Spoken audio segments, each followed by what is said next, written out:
যেই রহমতের নবীর চেহারা মোবারক এক নজর দিয়া তাকাইলে পেটের ক্ষুধা নিবারণ হয়, ওই নবীকে 13 বছর পর্যন্ত দেখিয়াও কালেমা পড়ে নাই আবু জাহাল। আর অন্যদিকে একজন 27 বছরের যুবক তরবারি নিয়ে দৌড়ায় আমার নবীকে জবাই করার জন্য। রহমতের নবীকে দেখা মাত্র কালেমা পড়ে মুসলমান হয়ে গেল। আল্লাহর ভয় যখন আসবে তখনই বান্দা গুনাহ ছাড়া সহজ। আর এই ভয়টা অর্জন করার একমাত্র ঠিকানা আল্লাহ পাকের ওলি যারা, আহলুল্লাহ যারা, তাদের নেক নজর। কারণ তাদের নজরের মধ্যে পাওয়ার আছে। قال رسول الله صلى الله عليه وآله وسلم اتقوا فراسة المؤمن فإنه ينظر بنور الله। আল্লাহর প্রিয় বান্দা মুমিন যারা, এদের মধ্যে ফেরাসাতের পাওয়ার আছে। তোমরা সাবধান, সতর্ক। তারা চামড়ার চোখ দিয়া দেখে না, আল্লাহর দেয়া নূরের আলো দিয়ে তারা অনেক কিছু দেখেন। দ্বিতীয় আল্লাহ কর্মসূচি দিলেন, ওয়ালা তামুতুন্না ইল্লা ওয়া আনতুম মুসলিমুন। তোমরা কেউ মুসলমান না হওয়া পর্যন্ত মরণ বরণ করিও না। আল্লাহ তাআলা বলেন না মাওলানা না হইয়া মরিও না, পীর না হইয়া মরিও না, ডাক্তার প্রফেসর ইঞ্জিনিয়ার না হইয়া মরিও না, ধনী না হইয়া মরিও না। তুমি ধনী না গরিব, আলেম না মূর্খ, ইমাম না মুক্তাদি, ডাক্তার না রোগী জানার প্রয়োজন নাই। পরিচয় আল্লাহর আদালতে একটাই, তুমি মুসলমান কিনা। মুসলমান কাকে বলে? আল্লাহ মুমিনকে বললেন মুসলমান হইয়া মরো। এখানে আমরা সবাই মুমিন, এমনকি আমরা সবাই মুসলমান, কিন্তু আল্লাহ বলেন এই মুমিন, মুসলমান না হইয়া মরিস না। কেমন যেন মনে হয় আল্লাহ আমাদের বুঝাইলেন আমরা মুমিন হইছি, মুসলমান এখনো হতে পারি নাই। আল্লাহ তাআলা অন্য এক আয়াতে বলেন, ইয়া আইয়ুহাল্লাযীনা আমানু দুখুলু ফিস-সিলমি কাফা ওয়ালা তাত্তাবিউ খুতুওয়াতিশ শাইতান ইন্নাহু লাকুম আদুউম মুবিন। আল্লাহ বলেন, ও মুমিন, ইসলামের মধ্যে পরিপূর্ণ ঢুকে যাও। তো মুসলমান হওয়ার মানে কি? আমরা সবাই মুমিন দাবি করি, মুসলমানও দাবি করি। ওলামায়ে কেরাম ঈমান আর ইসলামকে এক বলছেন, আবার কেউ আলাদাও বলছেন। বলে কেমন? কয় ঈমানটা কলব থেকে শুরু, বের হয় বাহিরে, আর ইসলামটা উপর থেকে শুরু হইয়া ভেতরে যায়। মূল ঈমানের পর ইসলাম। একজনে আল্লাহ মানে, নবী মানে, কোরআন মানে, হাদিস মানে, বলে আমি মানি। আল্লাহ এক মানি, নবী মানি, মুমিন। বলে ইসলাম কি? বলে আল ইসলাম গরদান নেহাদান বতাআত। আল্লাহর কাছে নিজের ইচ্ছাকে বিলীন করে দেওয়া, আল্লাহর হুকুমের সামনে নিজেকে আত্মসমর্পণ করা, বিনয়ের সাথে, জোরে না, নিজের থেকে স্বেচ্ছায়, আদবের সাথে, গায়ের জোরে না। আল্লাহ যে হুকুম করেছেন তা আমার জীবনের পাথেও, আমার বুঝে আসলেও মানি, না আসলেও মানি। আল্লাহ চায় তুমি মুসলমান হইয়া যদি কবরে যাও, আমি তোমাকে বিনা হিসাবে জান্নাত দিয়ে দিব। সহজ কথা, মুসলমান হইয়া মরার মানে হলো তুমি গুনাহমুক্ত হইয়া মরো। গুনাহমুক্ত কেমনে হইবা? জীবনের এক অংশ তো পেছনে গেছে, সামনে আর এক অংশ। পেছনেও বহু গুনাহ করেছি, সামনেও গুনাহ হওয়ার সম্ভাবনা। বলে পিছনের গুনাহ থেকেও নিজেকে পবিত্র বানাও, সামনে গুনাহ যেন না হয়, এই ক্ষেত্রেও সতর্ক। বলে পিছনের গুনাহ থেকে কেমনে আমি মুক্ত হব? একটা মেডিসিন ব্যবহার করো, জীবনের পিছনে কোনো গুনাহই আর আমল নামায় লেখা থাকবে না। পিছনের গুনাহ থেকে বাঁচার জন্য, মুক্ত হওয়ার জন্য একটা মেডিসিন হলো তওবা, ইস্তেগফার। তওবা ইস্তেগফারের মাধ্যমে তুমি গুনাহ থেকে নিজেকে পবিত্র বানাও, পিছনে সামনে যেন গুনাহ না হয়। সেজন্য আর একটা পুঁজি তুমি ধরে রাখো, ওই পুঁজির নাম হলো তাকওয়া। আর তাকওয়া যদি অন্তরে জমা করতে চাও, এই জমিনে আল্লাহর প্রিয় বান্দা যারা মুত্তাকি, যাদের দেখলে দিল নরম হয়, যাদের বয়ান শুনলে চোখে পানি আসে, এমন আল্লাহওয়ালার পরামর্শ নিয়ে, নেক নজর নিয়ে নিজের জীবনটাকে ধন্য বানাও, গুনাহমুক্ত হইয়া বিছানায় যাও, না হয় মরার আগেই কিন্তু বিপদ শুরু হয়ে যাবে। ও আমার কলিজার যুবক বাবারা, দুনিয়া রং তামাশায় পড়ে তো গুনাহ কম করো নাই। চোখ দুইটা বন্ধ করলে মনে হয় আমার জীবনে যত হায়াত পেলাম সব গুনায় কাটায় দিলাম। হাতের গুনাহ, চোখের গুনাহ, কানের গুনাহ, জবানের গুনাহ, অন্তরের কল্পনার গুনাহ। আমার এই গুনার খবর আমার আপনজন কেউ জানে না। যদি জানতো, কেউ মোহাব্বতের নজরে দেখতো না। আল্লাহ বলেন আমি সব জানি, তারপরও রাগ করে পানি বন্ধ করি নাই, খানা বন্ধ করি নাই। আল্লাহর ভয় অন্তরে জমা করো হে যুবক। তুমি মনে মনে ভাবতেছো এটা কেমনে সম্ভব? এমন কিছু বেয়াদব এই সমাজে আছে, নিজেও নামাজ পড়ে না, অন্যে নামাজ পড়ে পছন্দ করে না। নিজেও দাড়ি রাখে না, অন্যে দাড়ি রাখে পছন্দ করে না। নিজেও হালাল খায় না, অন্যে হালাল খায় পছন্দ করে না। আলেমের বয়ান নিজেও শুনে না, কেউ শুনবে তাও পছন্দ করে না। দাবি করে মুসলমান, কিন্তু কোরআন পছন্দ করে না, আলেম ওলামা পছন্দ করে না। এর মতো কুলাঙ্গার বেয়াদব এই জমিনে কেউ হতে পারে না। আবার এরা মরে ওই রকম, চাকার তলে মাথা কখন ঢুকে যায় টেরও হয় না। যত ঝামেলা বাংলাদেশে দেখতেছো সব আলেমদের সাথে বেয়াদবির ফলাফল। এখনো যারা আলেমদের সাথে বেয়াদবি করো, দূরে বসে করো আর কাছে বসে করো, ডাইরেক্ট করো আর ইনডাইরেক্ট করো, রেডি থাকো, তোমার পরিণাম ফলটাও ভালো হবে না।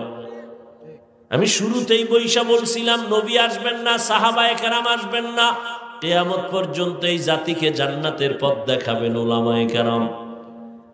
অতএব এই উলামায়ে কেরামদের সোহবত ছাড়া, নেক নজর ছাড়া জীবনে কোনো মানুষ গুনাহমুক্ত হতে পারবে না। আর উলামায়ে কেরামের সাথে যাদের ভালোবাসা মোহাব্বত দেখো, সেই স্কুলে পড়িয়া কলেজে পড়িয়াও তার রং ভালো। তাকাইয়া দেখো কত যুবক স্কুল কলেজে পড়ে, নামাজ পড়ে নাই। ঢাকা কলেজে যাও, জাহাঙ্গীরনগরে যাও, অনেক ছাত্র মাথায় পাগড়ি, বড় দাড়ি, বড় জামা, মনে হয় যেন কোন মসজিদের খতিব। ভাই তুমি কোন মসজিদের খতিব? বলে আমি আরবি পারি না। কিসের খতিব? বলে তো তোমার এমন রং কেন? আমি কলেজে পড়ি, কিন্তু উলামায়ে কেরামের নেক নজর দিয়ে আমি রং লাগায় দিছি। কলেজের ছাত্রেরও নাই? তোর কপালে এত অভিশাপ লাগছে কার? তুমি পারো না কেন রে বাবা? তোমার মতো যুবক রাস্তায় গাড়ি চালায়, নামাজ পড়ে, সালাম দিয়া কথা বলে, তুমি পারো না কেন? তোমার কপাল কেন খারাপ? তোমার মতো যুবক র‍্যাব, আর্মি, পুলিশ, বিডিআরের চাকরি করে, নামাজি দাড়িওয়ালা, ওসি, ডিসি, এসপি, নামাজি দাড়িওয়ালা, ডাক্তার, প্রফেসর, ইঞ্জিনিয়ার, নামাজি দাড়িওয়ালা, বলো তুমি কেন পারো না? তোমার কপাল বুঝি খারাপ? এখনো সময় আছে, তওবা করে নাও, মনটাকে বুঝাও রে মন। আমার মতো যুবক জেনারেল লাইনে থাকিও যদি নদীর মধ্যে কাজ করে, জমিনে কাজ করে, নামাজ পড়ে, আমি কেন পারবো না? আমি যে এতক্ষণ তোমাকে বুঝাইয়া বয়ান করতেছি, একবারও কিন্তু বলি না এ সবাই হুজুর হওয়া লাগবে। আমি একবারও বলি না পাস করলি পড়ছি তোমরাও পড়তে হবে। আমি কওমি মাদ্রাসায় পড়েছি, তোমাকেও পড়তে হবে। আমি তাবলীগ করি, পীর সাহেবের মুরিদ, তোমাকেও তাই করতে হবে। একবারও বলি নাই। বরং আমি শেষ কথা বলে যাই, যুবক বাবারা, স্কুলে পড়ো আলহামদুলিল্লাহ, কলেজে পড়ো আলহামদুলিল্লাহ, চাকরি করো, ব্যবসা করো আলহামদুলিল্লাহ। জানি না আমার মতো এত আপন করে তোমাকে কেউ বলবে কিনা, বরং আমি যে এত আবেগ দিয়ে বলি, অনেকে আমাকে নিষেধ করে, এত আবেগ দিয়ে যুবকদের এমন কেন বলেন? স্কুলের পক্ষে বলছি, কলেজের পক্ষে বলছি, বড় মন নিয়ে তাকিদ দিয়া বলি, স্কুল ছাড়বি না, কলেজ ছাড়বি না। খুব কঠিন ভাবে বলি, কলেজে লেখাপড়া করে ডাক্তার হও, ইঞ্জিনিয়ার হও, প্রফেসর হও, সাংবাদিক হও, ব্যবসায়ী হও, চাকরিজীবী হও, এই রকম তাকিদ দিয়া কেউ বলে না, ও আল্লাহর বাবা, আল্লাহর বান্দা, নবীরা আশেক বাবারা শোনো, কিন্তু শেষে আমার একটা ছোট্ট দাবি, তুমি ডাক্তার হও, ইঞ্জিনিয়ার হও, প্রফেসর হও, যাই হও না কেন, অনুরোধ বেয়াদব হইও না। বলবে এটা কেমন কথা? বলে হ্যাঁ, 3 জায়গার বেয়াদবি তো তোর জীবন ধ্বংসের কারণ। এক জায়গার বেয়াদবি মা বাবার সাথে বেয়াদবি, আর এক জায়গার বেয়াদবি শিক্ষকের সাথে বেয়াদবি, আর এক জায়গার বেয়াদবি উলামায়ে কেরামের সাথে বেয়াদবি। বলে করলে কি হবে? লিখে রাখ, মা বাবার বদদুয়া যদি কপালে লাগাও, মরার আগে পঙ্গু হয়ে যেতে হবে। শিক্ষকের সাথে বেয়াদবি করে যদি বদদুয়া কপালে নাও, লেখাপড়া শিক্ষা জগৎ থেকে হারিয়ে যাবা। উলামায়ে কেরামের সাথে বেয়াদবি করে যদি বদদুয়া কপালে লেগেই যায়, জীবনের সুন্দর আদর্শ খুঁজে পাইবা না।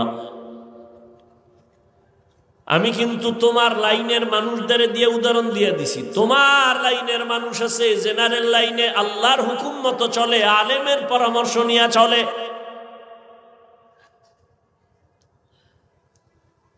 এখনো সময় আছে, শুধু এতটুকুই বুঝাও রে মান। হাফিজ ভাই তো একবারও বলে নাই টুপি দাড়ি রাইখা তসবিহ হাতে নিয়ে বড় হুজুর হও, বরং আমি বলে গেলাম তুমি ডাক্তার হও, তবে বেয়াদব হইও না। যদি বেয়াদবি কইরা ডাক্তার হও, তাসলিমার মতো জুতা খাইয়া দেশ থেকে পালানো লাগবে। আদওয়ালা ডাক্তার হও, ইঞ্জিনিয়ার হও, প্রফেসর হও, সাংবাদিক হও, ব্যবসায়ী হও, মা বাবার দোয়া নিও,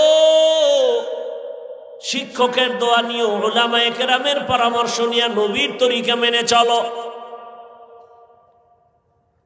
তোমার জন্য এটা কঠিন লাগে, কিন্তু আমি যে উদাহরণ দিছি এর জবাব খুঁজো।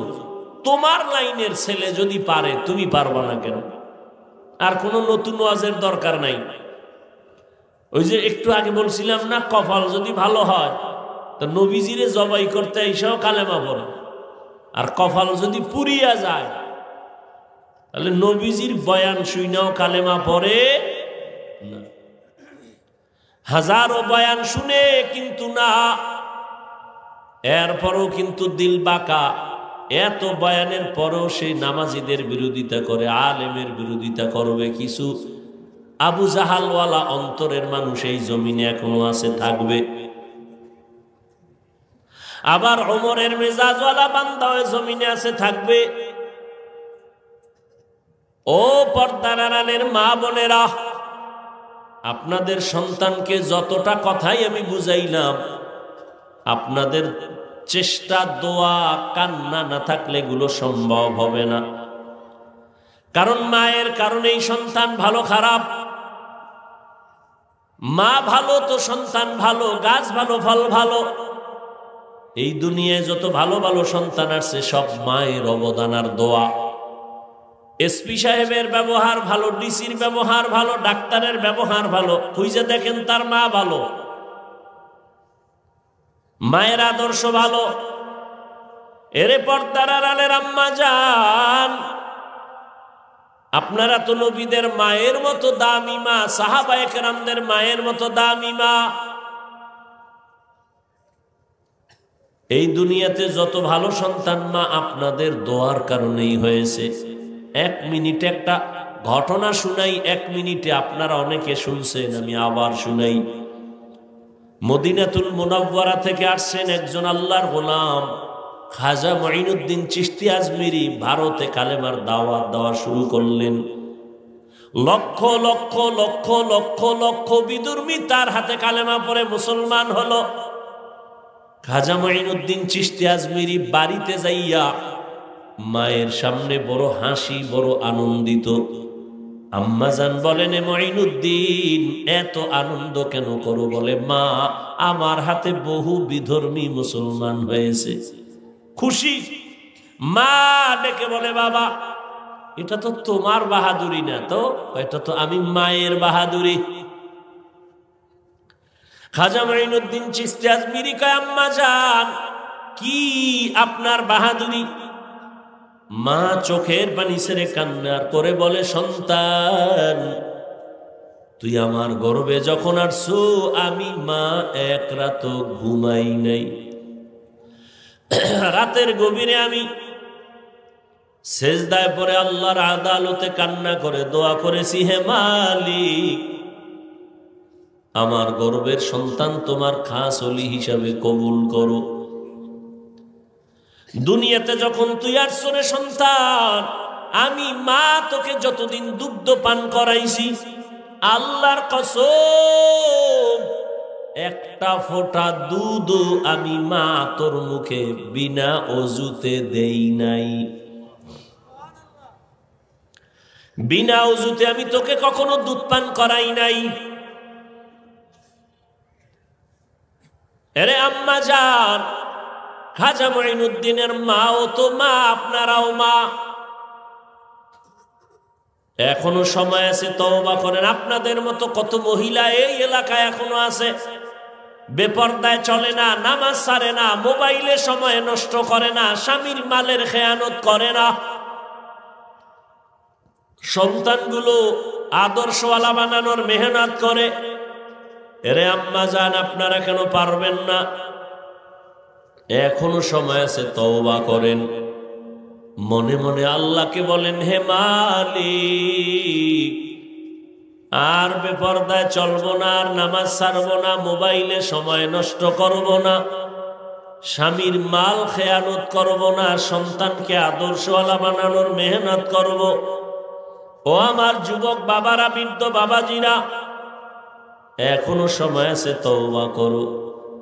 জীবনে আর দাড়ি কাটবা না, নামাজ ছাড়বা না, বেপরদায় চলবা না, মা বাবার সাথে বেয়াদবি করবা না, শিক্ষকের দোয়া নিয়া, ওলামায়ে কেরামের পরামর্শ নিয়ে নবীর তরিকায় চলবা।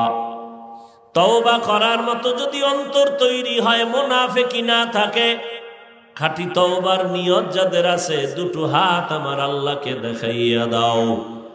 আয় আল্লাহ, আমাদের হাতগুলো কবুল করে নেন, তওবা কবুল করে নেন, তওবার উপরে মজবুত হইয়া চলার তৌফিক আমাদের দান করেন। আমিন।